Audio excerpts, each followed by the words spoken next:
దేవుని యొక్క వాక్యాన్ని చూద్దాం. యోహాను సువార్త 14వ అధ్యాయము 6వ వచనం. యేసు, నేనే మార్గమును సత్యమును జీవమును, నా ద్వారానే తప్ప ఎవడును తండ్రి యొద్దకు రాడు. మీరు నన్ను ఎరిగి ఉంటే నా తండ్రిని ఎరిగి ఎందురు. చూడండి, ఇక్కడ యేసు ప్రభు వారిని తెలుసుకోవడమే సత్యము, మార్గము, జీవము.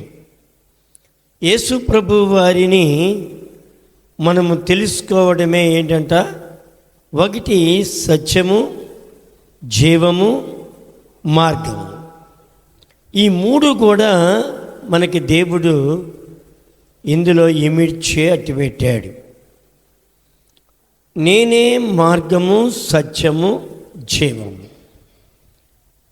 ఈ సత్యము వేరు, సర్వసత్యము వేరు. సత్యము వేరు, సర్వసత్యము వేరు. మనము ఇప్పుడు ఎక్కడున్నామంటే సత్యములో ఉన్నాం, కానీ సర్వసత్యములోనికి ఇంకా వెళ్ళలేదు. సర్వసత్యములోనికి వెళితే అది చాలా అద్భుతంగా ఉంటుంది. అందుకని ఇక్కడ సత్యము వేరు, సర్వసత్యం వేరని దేవుని యొక్క వాక్యం మనతో మాట్లాడుతూ ఉంది. మా గురువుగారు సర్వసత్యము కొరకు కొన్ని నెలలు ప్రార్థన చేశారు. ప్రభా, నన్ను సర్వసత్యములోనికి నడిపించండి అని కొన్ని నెలల పాటు ప్రార్థన చేశారు. ప్రార్థన చేస్తే ఏం జరిగింది, ఆయన్ని ఒక ఆత్మ ఆయన తీసుకుని వెళుతూ చాలా దూరము తీసుకెళ్ళిపోయిన తర్వాత ఈయనకి భయమేసి, ఇక వద్దు ప్రభు అని చెప్పి వెనక్కి తిరిగి వచ్చేసానయ్యా అని చెప్పేవారు. కీర్తనకారుడైనటువంటి దావీదు గారు అంటాడు, 25వ కీర్తన 4-5 వచనాలు చూస్తుంటే, నీ మార్గములు నాకు తెలియజేయము, నీ త్రోవలను నాకు తేటపరచుము, నన్ను నీ సత్యమును అనుసరింపజేసి నాకు ఉపదేశము చేయుము, నీవే నా రక్షణకర్తవైన దేవుడవు. చూడండి, దావీదు ప్రార్థన చేస్తూ అంటున్నాడు, యెహోవా నీ మార్గములను నాకు తెలియజేయండి అయ్యా. చూడండి, నిజంగా ఆయన మార్గములు మనకి ఆయన తెలియచేయిందే ఎవరికి కూడా తెలియబడవు. అనేకులు హైందవులైనటువంటి వారు మనకన్నా కూడా చాలా తెలివైనటువంటి వారు, సురికైన వంటి వారు, జ్ఞానం కలిగినటువంటి వారు ఉన్నారు, కానీ యెహోవా మార్గములు వారికి తెలియచేయబడలేదు. వాడికి తెలియజేయబడలేదు కాబట్టి వాడు అజ్ఞానములో ఉండి అజ్ఞానమే జ్ఞానం అనుకుంటూ ఉంటాడు. వాడికి బోధించబడలేదు, వాడికి తెలియజేయబడలేదని దేవుని యొక్క వాక్యం చెలవిస్తూ ఉన్నది. అలాగే ఇక్కడ సత్యము వేరు, ఏమని సర్వసత్యము వేరు. ఇక్కడ యేసు ప్రభువుని మనం ఎప్పుడైతే తెలుసుకుంటామో అప్పుడు ఏమవుద్దంట, సత్యము మనల్ని మనం సత్యవంతులుగా చేస్తూ ఉంటుంది, మార్గములో నడిచేవారంగా చేస్తుంది. ఈ మార్గములోనే మనకి జీవం అనుగ్రహించబడుతూ ఉంటుంది. అందుకనే నీ సత్యమును అనుసరింపజేయటం నాకు నేర్పించండి, దాన్ని ఉపదేశించేలాగా మీరు మాకు సహాయము చేయండి అని దావీదు ప్రార్థన చేస్తూ ఉన్నాడు. ఎఫెసీ 1:17 వచనం మనం చూస్తే అక్కడ కూడా అంటాడు, దయచేసి సహాయము చేయండి. ఏమంటున్నాడు, మరియు మీ మనోనేత్రములో వెలిగింపబడినందున. చూడండి, ఏమండి, ఎప్పుడు వెలిగించబడుద్ది?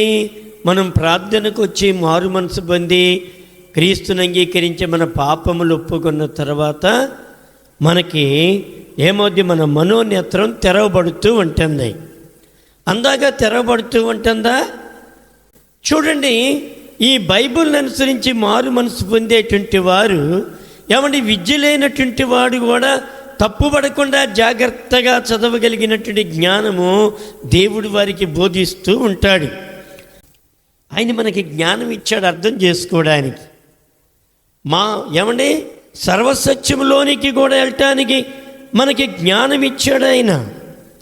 ఏమండి సత్యము వేరు, సర్వసత్యము వేరు. సర్వసత్యం అంటే ఎలాంటిదో తెలుసా? కష్టములతో శ్రమలతో కూడింది సర్వసత్యము అనేది. దీన్ని అందరూ భరించలేరు, అందరూ ఓర్చుకోలేరు. చూడండి, అందరూ ఓర్చుకోవడం వేరు. అందుకని మనం ఏబు గ్రంథంగాన్ని కూడా మనం చూస్తే ఏమండి ఇది ఇలాగే పెట్టి యోహాను సువార్త 16 అధ్యాయం 13 చూడండి. అయితే ఆయన అనగా సత్యస్వరూపి అయిన ఆత్మ వచ్చినప్పుడు మిమ్మును సర్వసత్యములోనికి నడిపించును. ఎక్కడికి నడిపించుద్దామా? ఆయన పరిశుద్ధాత్మ ఏమండి సత్యస్వరూపి అయిన ఆత్మ వచ్చినప్పుడు మిమ్మును సర్వసత్యములోనికి నడిపించును. మనము సత్యములోనే ఆగిపోతున్నాం. ఇప్పుడు ఎలాగున్నా మనం సత్యములోనే ఆగిపోతున్నాం, కానీ సర్వసత్యములోనికి మనం వెళ్ళలేకపోతున్నాం. ఈ సర్వసత్యములోనికి మనం వెళ్ళాలంటే ఏం కావాలి? ఒకటి, మంచి తగ్గింపు జీవితం కావాలి. తగ్గింపు ఏదొచ్చినా భరించడానికి చాలినంత తగ్గింపు కావాలి ఒకటి. 2, దేవునికి లోబడేటువంటి పరిస్థితి ఎల్లవేళలా, అది అనుకూలమైన ప్రతికూలమైన దేవునికి లోబడేదిగా ఉండాలి. 2, మూడవదిగా విరిగి నలిగిన మనస్సు. ఈ 3 మన జీవితంలో ఉంటే మనం సర్వసత్యములోనికి వెళ్ళగలం. ఒకటి ఏంటి చెప్పండి? తగ్గింపు. ఎంత తగ్గింపు అంటే ఏమండి సాష్టాంగపడ్డాడు, సాష్టాంగ నమస్కారం, సాగిలి పడతాం. మనము దేవునికి తగ్గింపు. తర్వాత లోబడేటువంటి తనము, తర్వాత విరిగి నలిగిన మనసు. ఈ 3 కలిపి మన సర్వ సత్యములోనికి నడిపిస్తూ ఉంటాయి. ఈ సత్యం అనేది అంతకుముందు మనకి సత్యం అనేది తెలుసా? మనకి ఏదో మన అమ్మ బాబు మాట్లాడిందే సత్యం అనుకున్నాం, అవునా? ఇంకా ఏది మనము సత్యం అంటే మనకేంటో తెలియదు. వారు ఏది మాట్లాడితే అదే సత్యం అనుకున్నాం, వారు నేర్పిందే మనం సత్యం అనుకున్నాం. కానీ యేసు ప్రభు దగ్గరికి వచ్చిన తర్వాత నాకు నేర్పింది, నా తల్లిదండ్రులు నేర్పిన దాంట్లో ఏమండి 1% కూడా, దేవుల్లో 1% కూడా అది సాలేదు. నా తల్లిదండ్రులు నీతినే నేర్పించారు, కానీ యేసు దగ్గరికి వచ్చిన తర్వాత ఏమండి పరిశుద్ధాత్మ నిన్ను క్రీస్తుని తెలుసుకునేలాగా చేస్తుంది. 1, నీకు సత్యము గురించి బోధిస్తుంది. 2, తర్వాత మంచి ప్రవర్తనలోకి నడిపిస్తుంది. 3, చూడండి, 1 ఏం చేస్తాయి? క్రీస్తుని నువ్వు అర్థం చేసుకునేలాగా చేస్తాయి. తర్వాత సత్యాన్ని నీకు నేర్పిస్తూ ఉంటుంది. తర్వాత మంచి ప్రవర్తన నీకు చూపిస్తూ ఉంటుంది పరిశుద్ధాత్మ. ఇలాగ చూపించటమే కాకుండా ఏమండి పరిశుద్ధాత్మ ద్వారా సర్వసత్యములోనికి మనం వెళ్ళేలాగా నడిపిస్తూ ఉంటుంది. అది సర్వసత్యములోనికి. ఏమండి ఈ సర్వసత్యం అంట ఇంకా ఏం చేస్తో తెలుసా? ఏమండి ఈ పరిశుద్ధాత్మ ఎలాగ బోధిస్తాడంట? యోహాను సువార్త 14 అధ్యాయము 25-26 చూడండి. నేను మీ యొద్ద ఉండగానే ఈ మాటలు మీతో చెప్పిదిని, ఆదరణకర్త అనగా తండ్రి నా నామమున పంపబోవు పరిశుద్ధాత్మ సమస్తమును మీకు బోధించి. చూడండి ఏం చేస్తుంది పరిశుద్ధాత్మ? మనకి సమస్తాన్ని బోధించుద్దంట. బోధించి నేను మీతో చెప్పిన సంగతులన్నిటినీ మీకు జ్ఞాపకము చేయును. 2వది ఏం చేస్తంట? జ్ఞాపకం చేస్తట. ఇదిగో ఫలానా సంగతులు ఉన్నాయి కదా బైబిల్లో ఫలానా సంగతులు ఉన్నాయి కదా అని మనకేం చేస్తంట పరిశుద్ధాత్మ? జ్ఞాపకాన్ని చేస్తంట. 1 బోధించుద్దంట, 2 ఇలాగ నిన్ను సరి చేస్తూ ఉంటుంది పరిశుద్ధాత్మ. జ్ఞాపకం చేస్తూ ఉంటుంది. ఏమండి సత్యాన్ని విశ్వాసులకు నేర్పిస్తూ ఉంటాడు ఈ పరిశుద్ధాత్ముడు. ఈ పరిశుద్ధాత్మ మనలోనే ఉంటూ మన మనస్సులను మారుస్తూ ఉంటారన్నమాట. మన మనస్సులను లోగడ మన మనస్సు వేరు. మనం ప్రభు దగ్గరికి రాగానే మనం ఆరంభ దినాల్లో మన మనస్సు వేరు, తర్వాత ప్రభు దగ్గరికి వచ్చిన తర్వాత మారు మనసు పొందిన తర్వాత మన మనస్సు వేరు. ఏమైపోయింది? అప్పటికిప్పటికి సంబంధం లేనటువంటి పరిస్థితి కలుగుద్ది. అప్పటికిప్పుడు ఈ టాలీ చేస్తే అప్పుడు పిల్లికి బిచ్చం పెట్టినటువంటి మనస్సు ఉంటుంది, ఇప్పుడు దాతృత్వం కలిగిన మనస్సు ఉంటుంది. అప్పుడు జాలి లేని హృదయం, కఠినమైన హృదయం ఉంటుంది, ఇప్పుడు జాలి కలిగినటువంటి మనస్సు ఉంటుంది. అప్పుడు క్షమించలేని హృదయం ఉంటుంది, ఇప్పుడు క్షమించగలిగిన హృదయం ఉంటుంది. చూడండి, పరిశుద్ధాత్మ మనలోనికి ఇలాగ నడిపించి ఏం చేస్తాడు? విశ్వాసులకు ఏమండి నేర్పిస్తూ ఉంటాడు సత్యాన్ని పరిశుద్ధాత్మడు. ఈ పరిశుద్ధాత్మ మనలోనే ఉంటూ మన మనస్సులను మార్చి ఏమండి సత్యం అంటే 1 నిజము, 2 యథార్థత, ఇదే సత్యం. ఈ రెండిటిలోనికి దేవుడు బలముగా మనల్ని తీసుకుని వెళుతూ ఉంటాడు, బలముగా తీసుకుని వెళుతూ ఉంటాడు. అందుకనే సత్యము ఏమని ఇంకేం చేస్తంట? 8 యోహాను సువార్త 8వ అధ్యాయం 31 కూడా చూడండి. ఏమండి, మీరు నా వాక్యమందు నిలిచిన వారైతే నిజముగా నాకు శిష్యులయ్యుండి సత్యమును గ్రహించెదరు. వాక్యమందు ఎవరైతే నిలుస్తారో వారు ఏం చేస్తారు? సత్యాన్ని గ్రహిస్తారట. వాక్యమందు నిలవలేనటువంటి వారు ఏం చేస్తారు?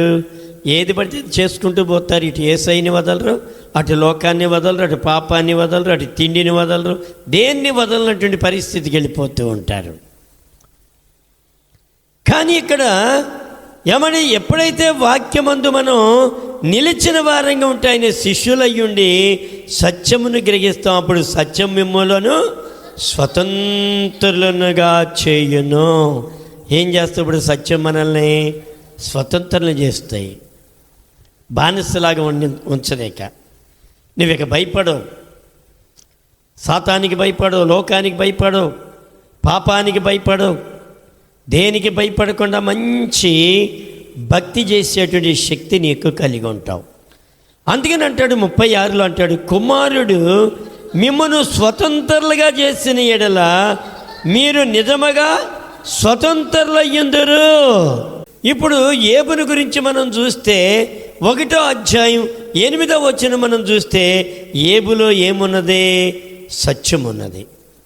చూడండి 1వ అధ్యాయము 8వ వచనం చూడండి. అందుకు యెహోవా, నీవు నా సేవకుడవైన ఏబు సంగతి ఆలోచించితివా? అతడు యథార్థవర్తుడును న్యాయవంతుడునయ్యుండి దేవుని యందు భయభక్తులు కలిగి చెడుతనము విసర్జించిన వాడు భూమి మీద అతని వంటివాడు ఎవడనూ లేడు. ఏముంది ఇప్పుడు ఏబులో? సత్యం ఉన్నది, యథార్థత ఉంది. ఏమండి, యథార్థత ఉంది కానీ సర్వసత్యంలోకి వెళ్ళా. ఇంకైనా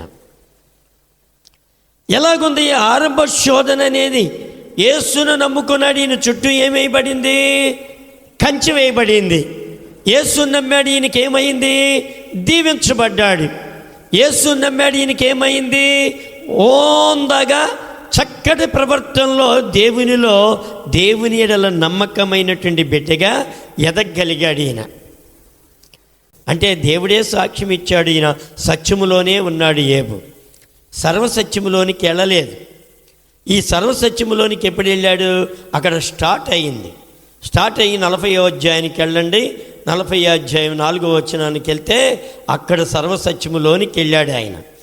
40లో ఏమండి, అప్పుడు 3 నుంచి చదువు. అప్పుడు ఏబు యెహోవాకు ఇలాగూ ఉత్తరం ఇచ్చెను, చిత్తగించుము. చూడండి ఇప్పుడు ఏమంటున్నాడు ఏబు? నేను నీచుడను. ఎప్పుడు వస్తుంది ఇది? ఒక వ్యక్తి సర్వసత్యములోనికి వెళ్ళినప్పుడు తగ్గింపు జీవితం ఆటోమేటిక్గా వచ్చేస్తుంది.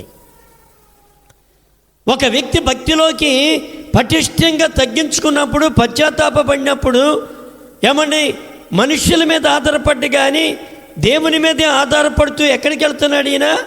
ఏమని తగ్గింపు జీవితంలోనికి వెళ్ళిపోయి అంటున్నాడు, చిత్తగించుము నేను నీచుడను, నేను నీకు ఏమని ప్రత్యుత్తరం ఇవ్వగలనయ్యా.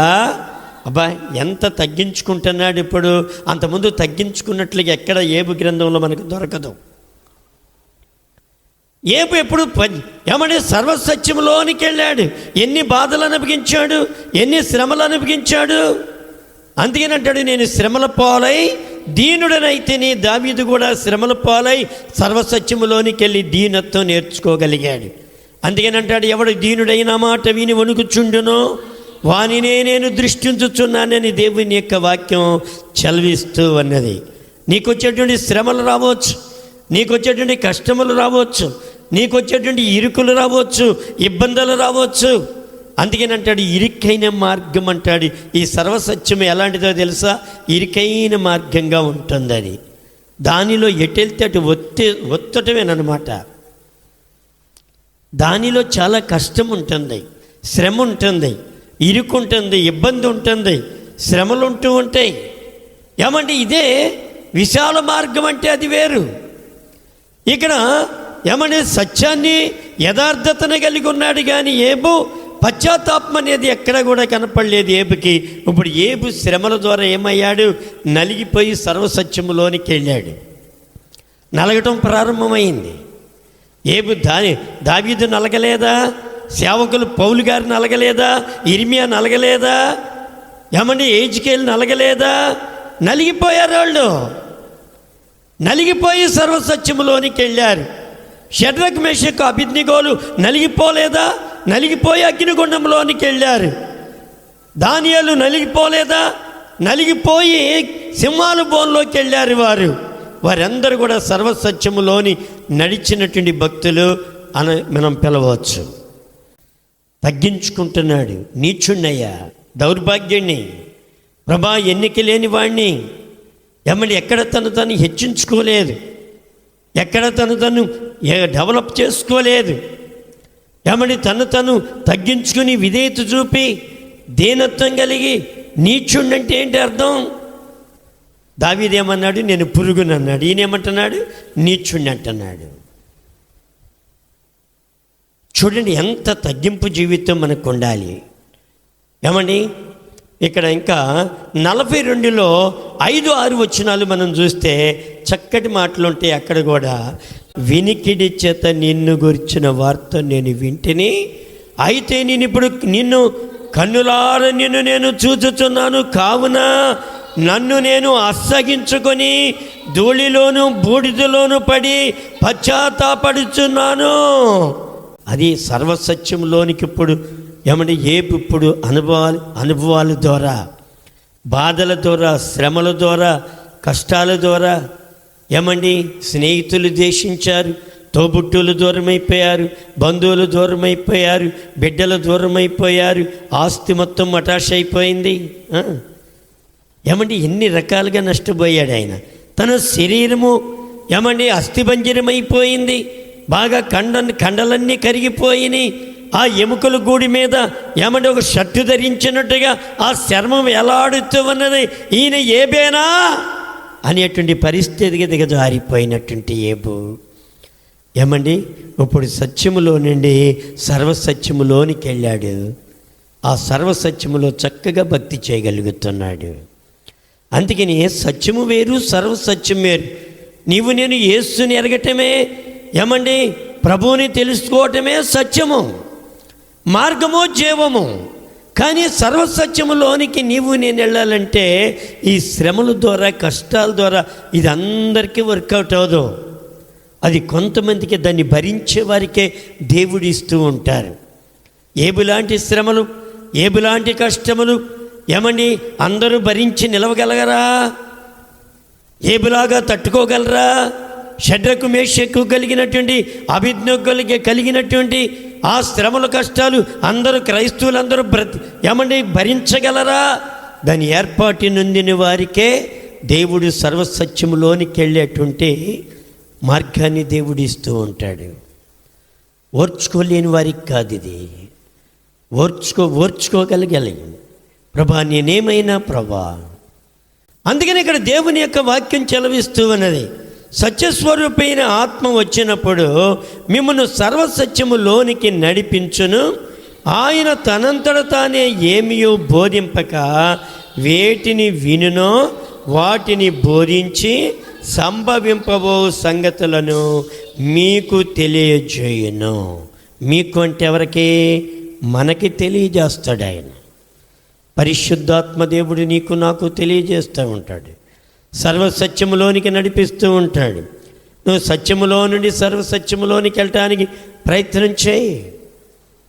సత్యము వేరు, సర్వసత్యం వేరు. సర్వసత్యం అంటే శోధనలతో, కష్టాలతో, శ్రమలతో, ఇరుకులతో, ఇబ్బందులతో కూడినటువంటి మార్గం అది. ఆ మార్గములో నువ్వు నలుగుతూ వెళ్ళాలి. నాకు ఆరంభంలో నాకు ఏ దర్శనం చూపించినా చిన్న బాటే చూపించేవాడు దేవుడు. చిన్న బాట, పెద్ద కొండ ఉండేది. పెద్ద కొండ ఇలాగ వచ్చి చివరికి వచ్చేటప్పటికి ఒక కొపిరిలాగా అయిపోయేది, ఒక గోపురంలాగా.